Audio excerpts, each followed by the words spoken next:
Hello everyone, welcome to RV Sir's English. So students, in this video we are going to see the Tempest passage number 2. तर मित्रांनो, या व्हिडिओमध्ये आपण the Tempest या lesson मधील passage number 2 बघणार आहोत. Let's get started. The island was an enchanted island. For years together it had come under the spell of an evil witch, Sycorax, who had imprisoned all the good spirits she found on the island. आता ज्या आयलँडवर Prospero आणि मिरांडा उतरले होते ते island एक एनचॅन्टेड island होतं, म्हणजे magical island होतं. फॉर इयर्स टुगेदर, कारण भरपूर वर्ष तिथे it had come under the spell of an evil witch, Sycorax. Sycorax नावाच्या एका एविल विच म्हणजे दुष्ट चेटकिनीचा कब्जा होता. Who had imprisoned all the good spirits she found on the island. आणि त्या आयलँडवर जितकेही चांगले स्पिरिट्स होते, चांगले आत्मे होते, त्या सर्वांना तिने कैद करून ठेवलं होतं. She herself had died before Prospero arrived on the island. पण प्रॉस्पेरो आयलँडवर यायच्या आधी तिचा मृत्यू झालेला होता. But the spirits remain trapped in the prison, the trunk of the large tree on the island. पण जे चांगले आत्मे होते ते अजूनही आपल्या जेलमध्ये कैद होऊन पडलेले होते. आणि ते जेल काय होतं तर एका मोठ्या झाडाचं एक भलं मोठं खोड. त्या खोडामध्ये ते सर्व चांगले आत्मे कैद होऊन पडलेले होते. Prospero was a great magician. आता प्रॉस्पेरो स्वतःही एक खूप मोठा जादूगार होता. For his life had been devoted to the study of magic. कारण त्याचं संपूर्ण आयुष्य त्याने जादूच्या अभ्यासामध्येच डिवोट केलेलं होतं, म्हणजे समर्पित केलेलं होतं.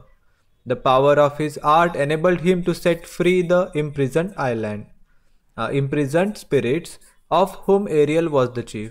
आपल्या जादूच्या शक्तीने त्याने त्या सर्वच्या सर्व कैद असलेल्या आत्म्यांना मुक्त केलं, ज्यामध्ये एरियल हा त्यांचा प्रमुख होता. The spirits were so grateful to Prospero that they promise to be ever obedient to his will. जे स्पिरिट्स होते ते एवढे ग्रेटफुल होते, एवढे आभारी होते प्रॉस्पेरियोचे, की त्यांनी प्रॉमिस केलं की ते नेहमी प्रॉस्पेरियोची इच्छा किंवा प्रॉस्पेरियोची आज्ञा पाळतील. In the woods nearby, Prospero found Caliban, a twisted ugly monster. जवळपासच्या जंगलामध्ये पुढे प्रॉस्पेरोला कॅलिबन सापडला. कॅलिबन हा एक ट्विस्टेड अगली मॉन्स्टर होता, वाकडा तिकडा आणि अतिशय कुरूप असा राक्षस होता. He was the son of Sycorax the witch. Sycorax नावाच्या चेटकिनीचा तो मुलगा होता. Caliban became Prospero's servant. हा कॅलिबन सुद्धा प्रॉस्पेरियोचा गुलाम बनला. Apart from being hideous and horrible in appearance, he was also vicious and brutal in his habit. आपल्या दिसण्यामध्ये तो अतिशय किळसवाना आणि भयंकर तर होताच, पण त्याच्या सवयीसुद्धा तितक्या दृष्ट आणि घाणेरड्या होत्या. No matter how hard he tried, Prospero could not make him change his way for the better. प्रॉस्पेरियोने त्याला सुधरवायचा खूप प्रयत्न केला, पण तो काही सुधरेना. And so it was Ariel's job to see that he carried out his task properly. त्यामुळे आता एरियलचं काम होतं त्याच्यावर लक्ष ठेवणं की तो त्याचे कामं कसे योग्य रीतीने पार पाडतो आहे की नाही. Time passed and Miranda grew up to be a sweet and beautiful girl. पुढे बरेच वर्ष निघून गेले आणि मिरांडा जी की खूप छोटी होती ती आता मोठी झाली होती, एक सुंदर आणि अतिशय छान अशी मुलगी झाली होती. The spirits of the islands were loyal and faithful to Prospero, who ruled them wisely and well. आयलँडवरचे जे आत्मे होते ते सुद्धा इतके वर्ष प्रॉस्पेरियोशी लॉयल आणि फेथफुल म्हणजे निष्ठावान आणि विश्वासामध्ये राहिले. आणि प्रॉस्पेरियोने सुद्धा अतिशय वाईजली म्हणजे अतिशय हुशारीने आणि चांगल्या पद्धतीने त्यांच्यावर राज्य केलं. Now it came to pass that Alonso king of Naples, his brother Sebastian and Antonio the wicked brother of Prospero were sailing in a ship close to the enchanted island.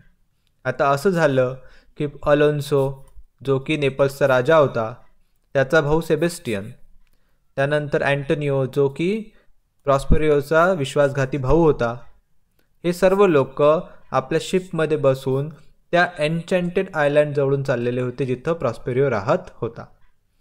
The ship was also carrying prince Ferdinand of Naples and old loyal courtier Gonzalo. त्या शिपमध्ये अलोन्सोचा मुलगा prince Ferdinand सुद्धा होता आणि त्यासोबतच old loyal courtier Gonzalo म्हणजे म्हातारा विश्वासू मंत्री गोंझालो सुद्धा होता. हे सर्व लोक त्या शिपमध्ये होते. The entire party was returning after the marriage celebration of दर प्रिन्सेस इन अ फार ऑफ किंगडम. हे सर्वचे सर्व लोक हे आपल्या एका राजकुमारीच्या लग्न सोहळा आटपून घरी परतत होते.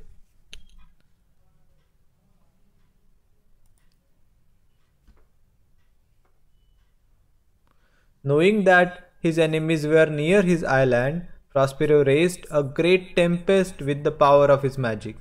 प्रॉस्पेरोला जसं कळलं की आपले शत्रू हे आपल्या आयलँडच्या जवळच आहेत, प्रॉस्पेरोने समुद्रामध्ये एक भलं मोठं वादळ, टेम्पेस्ट म्हणजे वादळ निर्माण केलं. The royal ship was turned and tossed on the stormy wave.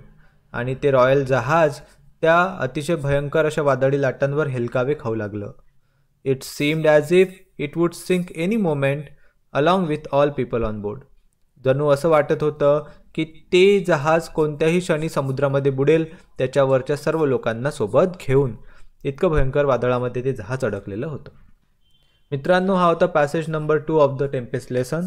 I hope सर्वांना खूप चांगल्या प्रकारे समजलं असणार. समजलं असल्यास नक्की व्हिडिओला लाईक करा, मित्रांबरोबर शेअर करा. नवीन असाल तर सबस्क्राईब करायला विसरू नका. I will see you in another video. Till then, take care. Goodbye.